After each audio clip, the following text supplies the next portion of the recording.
इंदौर के प्राणी संग्रहालय का चर्चित हाथी मोती एक बार फिर सुर्खियों में है।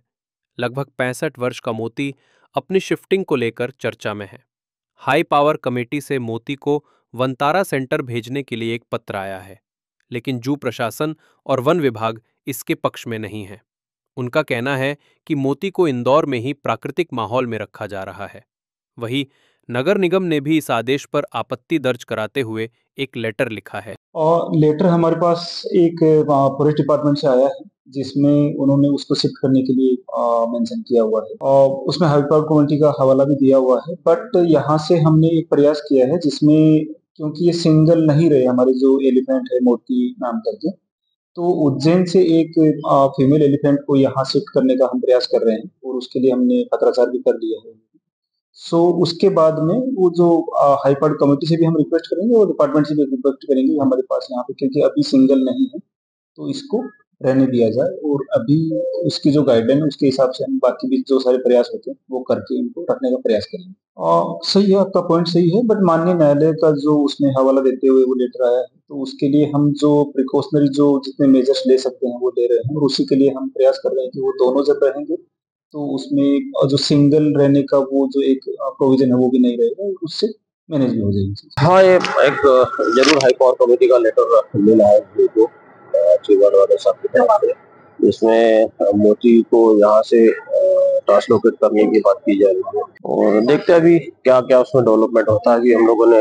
हमारे जो हायर अथॉरिटी उनको सारी नॉलेज मिला दी, सारी चीज सारे फैक्ट्स मिला, क्योंकि मोती अभी 62 साल का हो गया और उसकी 62 से 65 साल की उम्र है। 70 साल मखना प्रजाति की एज होती है। अब इस उम्र में इसको ले जाना मुझे नहीं ऐसा नहीं लगता कि ठीक रहेगा, क्योंकि जितनी भी कमेटियां यहाँ पर आई थी उसके हेल्थ को लेके जितना भी रिपोर्ट आई है सभी ने उसको डिनाई किया है कि इसको ले जाना ठीक नहीं होगा, या तो उसकी पेयरिंग करा दी जाए। तो हम लोग पेयरिंग के लिए कोशिश में लगे कि किसी और हाथी के साथ इसकी पेयरिंग करा दी जाए ताकि इसको एक फेमिलियर एटमॉस्फेयर मिल जाए, क्योंकि 4th डिग्री एग्रेशन होने के कारण ज्यादा गुस्सेल है और गुस्सेल होने के कारण इसको कंट्रोल करना, क्योंकि ट्रांसफर इतने लॉन्ग डिस्टेंस के लिए करना वो उसके लिए बहुत खतरे से खाली नहीं होगा और लंबे समय तक सेडेट करना उसकी हेल्थ के लिए भी एडवाइजेबल नहीं है। तो ये सब सारे फैक्टर हैं जो उसके लिए कहीं ना कहीं ट्रांसफर उसको करने के लिए, इसको रिलोकेट करने के लिए एडवाइज नहीं करते। फिर भी हम लोगों ने एक अपील करी है और चीफ वार्डन साहब को भी इसके लिए लिखा है कि अगर इस स्थिति में उनको अगर ट्रांसफर नहीं किया जाए तो ज्यादा बेहतर होगा। ये वनतारा की बात हो रही है। वनतारा जो जामनगर का जो Radhe Krishna elephant welfare trust है वहां पर इसको ट्रांसफर करने की हाई पावर कमेटी में तो यही लिखा है कि उसको यहाँ से ट्रांसफर किया जाए और उसको उसकी मानसिक स्थिति किसी ने कोई शिकायत कर दी होगी उसको लेके, जबकि उसका अपकीपिंग उसका वेलफेयर के लिए और उसका एनरिचमेंट के लेके जो हम लोगों ने व्यवस्थाएं करी वो काफी प्रॉपर है। और जो 2-3 जो दल आए थे जिसको एग्जामिन कर रहे हैं उनकी रिपोर्ट भी बड़ी पॉजिटिव है हमारे उसको अपकीपिंग को लेके। फिर भी चूंकि हाई पावर कमेटी का आदेश है तो देखते हैं आगे क्या। हाथी हमारे पास जो मोती है ये करीब बचपन से ही हमारे पास रहा है, करीब 6-7 साल का था तभी इसको जू में रखा है। तभी से ये जब wild life protection act 1972 existence में नहीं था तब से हमारे पास है ये, तो उसकी पूरी लाइफ ही हमारे जू में बीती है। तो लोगों के एक थोड़ा सा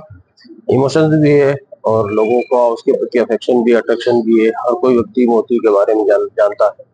तो कहीं ना कहीं एक इमोशनल अटैचमेंट इस तरह का। देखिए ये सारी चीजें हम लोगों ने हमारी जो हायर अथॉरिटी है उनकी नॉलेज में ला दी है और जो भी हायर अथॉरिटी के लेवल से जो भी डिसीजन होगा उसके हिसाब से आगे कर रहे हैं। देखिए वहाँ क्या कैसे रेट कर गए तो देखने की चीज है, लेकिन उसको यहाँ से इतने लंबी दूरी तक ट्रांसफर करना, उसको ले जाना ऐसे एग्रेशन में जो 4th डिग्री एग्रेशन जैसा कि एक्सपर्ट ने बताया उसको, तो ऐसे हाथी को मेरे हिसाब से, क्योंकि मैं भी इसी फील्ड में हूँ, मैंने भी बहुत कुछ देखा है इन सब चीजों के बारे में, तो बिल्कुल भी एडवाइजेबल नहीं है।